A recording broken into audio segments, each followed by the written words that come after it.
So formally, welcome everyone to the Read2Me TT Bedtime series. Welcome back for the returning viewers. And I hope everybody's ready for another fun bedtime story. Kids, tune in. We have an exciting one for you today. My name is Renaldo Garcia. I am a local businessman and I dabble in multiple businesses in Trinidad and Tobago. But my hands down favorite is definitely my creative writing class that I work with a couple of kids from around the country, and I just absolutely love seeing their faces bubble up and light up when they're learning and reading exciting stories. Thanks very much, Ronaldo. That was great. Everyone, my name is Ysabel Bisnath and I'm a lawyer. That means that I read up about laws and I write about them. Sometimes I go to court and I talk about laws as well. It's very interesting and I really enjoy it. Definitely. Okay, Did you kids. tell the kids that you're a part-time princess as well, Isabel? Oh, no, I've given that up for my full-time Given job that as a up, gotcha. professional, a working professional. So. Lovely. She still looks like a princess, so that's good. That's good. Oh, you flatter me too much. Okay, kids. So, we all know these past few months have had us inside, but remember that we are all being heroes in our own way by staying inside and flattening the curve. So tonight, Auntie Isabel and I have a great story, and it's called a Diwali story. Do you want to tell us a few of it? Yes, Uncle Ronaldo. This beautiful this beautiful book was written by a Trinidadian author called Timothy Tebow. Let's jump into tonight's adventure. Yes. Oh, let me just, right. Oh, 1 second. There we go. There we go. Okay. All right. A Diwali story by Timothy Christopher Tima. I don't like this place, Grandpa. The trip up from Laventil was nice, but Liam saw less and less people that looked like him and more who looked like them. Anxiety was beginning to set in. What don't you like, Liam? Liam's eyes averted lenses, knowing that who looked like us and who looked like them, the people who lined the streets of Felicity, should not matter. But at that moment, it did for Liam. Liam did not answer and just stared at the scene of colorfully dressed people beaming with pride. He was, however, also intrigued by the strange bamboo structures. Everything will be all right. We're just gonna see an old friend. Liam relaxed as his grandfather placed a comforting hand around his shoulder. Liam knew that he would not let anything happen to him, but still, Len sensed his caution. I know what will make you feel better. Len reaches to the back seat of their car with a careful hand and pulls pan sticks into Liam's sight. Liam lit up and the rest of the drive was easy. That was until they stopped at their destination. Before Liam could say anything, his grandfather bolted from the car and hugged a portly East Indian man. Standing in the front yard as well was a young boy named Raymond. Liam floated out of the car after his grandfather beckoned to him. Mamu, this is my grandson Liam. Liam smiled politely and shook Mungal's hand. And Mamu, this is my grandson Raymond. Before the obvious question could fully register on Liam's face, the two men disappeared inside, leaving Liam and Raymond alone. More questions formed on Liam's face as he looked at the extravagant Indian wear on the similarly aged Raymond. Why did they call each other Mamu? Genuine curiosity on Liam's face matched the genuine delight on Raymond's. Mamu is friend. Well, it is actually how one would greet their father's uncle in Hindi, but most now use it to mean friend. Raymond stuck out his hand to Liam. Mamu? Liam hesitated, then took Raymond's hand, and the two boys shook, like the men they would one day become. Why are you dressed like that? In fact, why is everyone around here dressed up? Liam waved his hand around, pointing at the color and splendor of the dress and decorations that befell the town of Felicity. Another bright smile washed over Raymond's face. It's for Diwali. Raymond saw the look of confusion on Liam's face. Would you like me to tell you the story of Diwali? Liam smiled and nodded his head in delight. It started off with Prince Rama and his beautiful wife, Sita. Raymond's forehead furrowed, and he wore a look of dread on his face as he moved closer to Liam. But there was also a horrific demon king named Ravana, who had 10 heads and 20 arms to match. He was jealous of Rama, who ruled his people by love, whilst his own feared him. But it was Rama's wife Sita that he was most envious of Rama for. Liam's eyes widened and his face hollowed as he was sucked deeper and deeper into the story. Ravana wanted to have Sita for his wife, so one day he kidnapped her and took her away in his beautifully decorated chariot. But Sita was clever and left a trail of jewelry for Rama to follow. Like a beacon in the darkness, Sita's shiny jewelry lit the darkened path for Rama to follow, and he did so without rest until he came to Hanuman, the leader of all monkeys who would one day be their king. Raymond paused with the skill of a seasoned storyteller, his last words ominous, eliciting the right kind of emotional reaction for Liam. Liam could feel his pulse race and his mind ticking over as it longed to find out what happened next. Rama's reputation as a good and kindly leader had spread wide and far, even reaching the depths of Hanuman's forest. Hanuman, himself just a leader, bonded with Rama and agreed to help find Sita. He sent out a message to all the monkeys in the world, and through them, the bears. Rama, Hanuman, and his monkey army scoured the world for Sita, eventually finding her imprisoned on an island. Unable to cross, they decided to build a bridge. By that time, Rama and Sita's story had reached every single animal, big and small, who then decided to help build the bridge.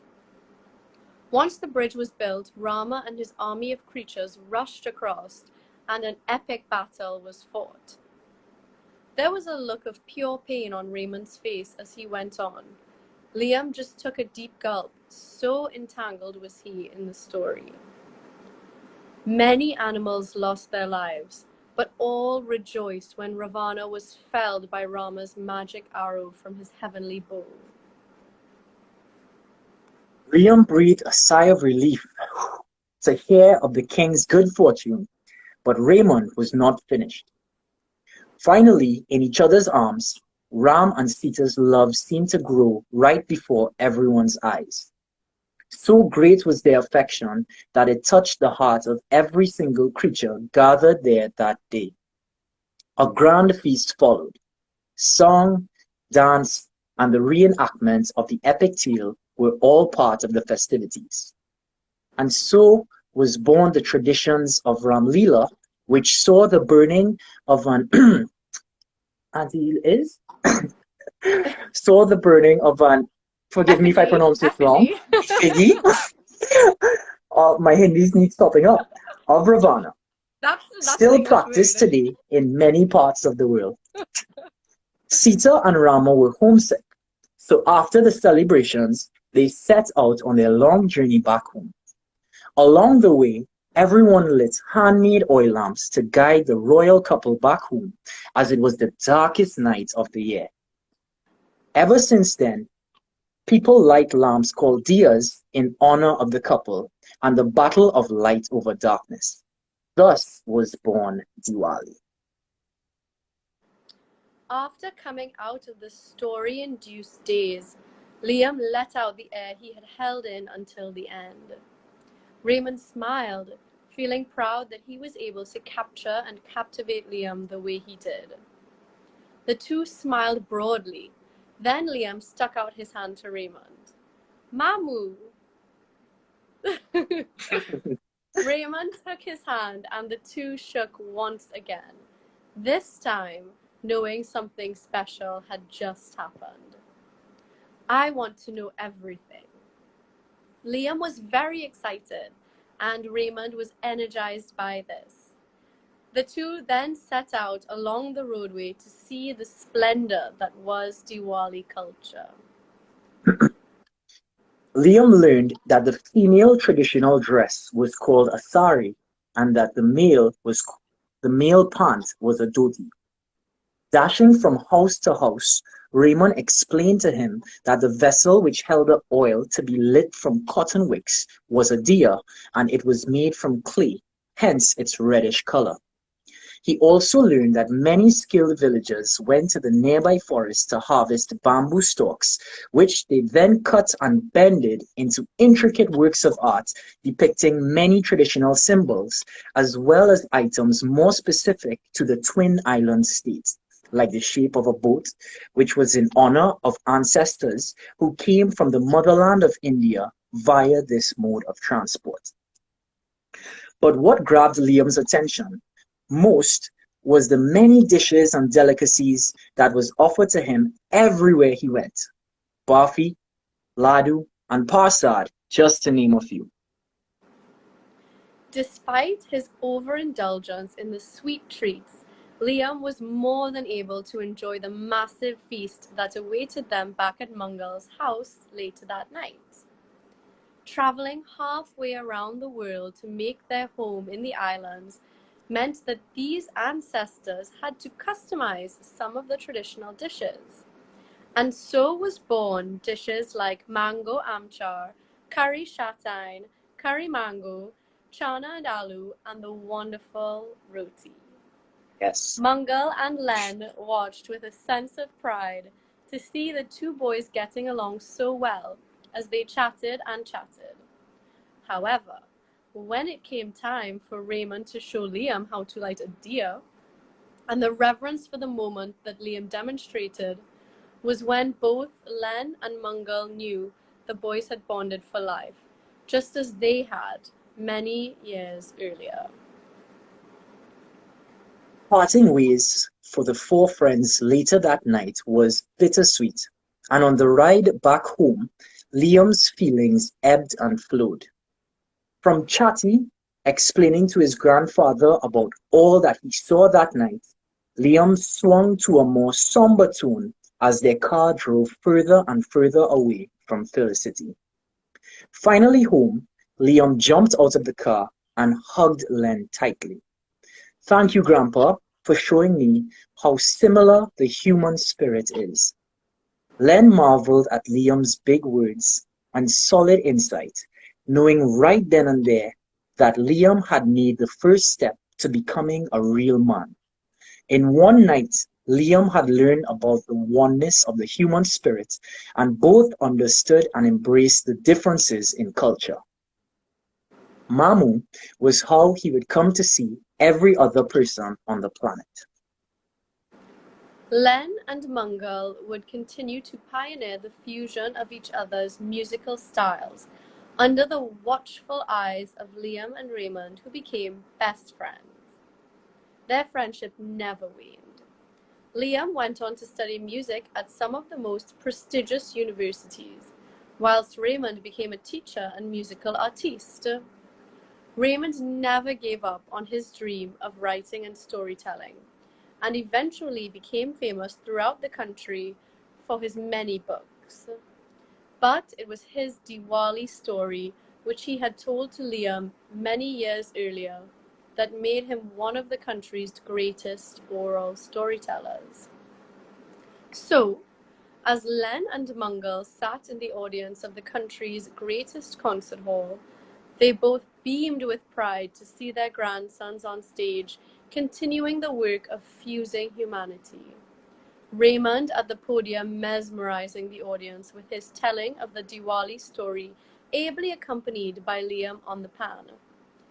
They would go on to showcase the oneness of humanity throughout the world.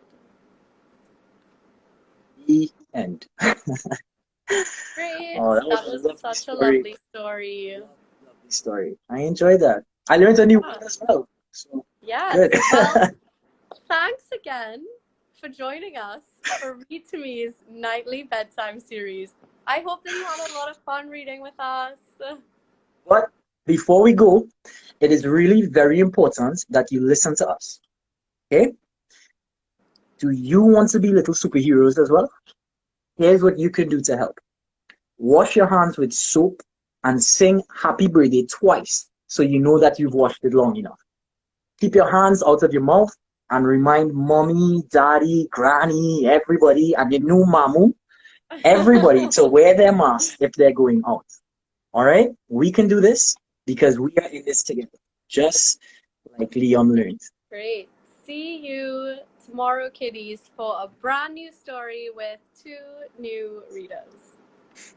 Thanks a lot, guys. Okay, thank you very much. Bye.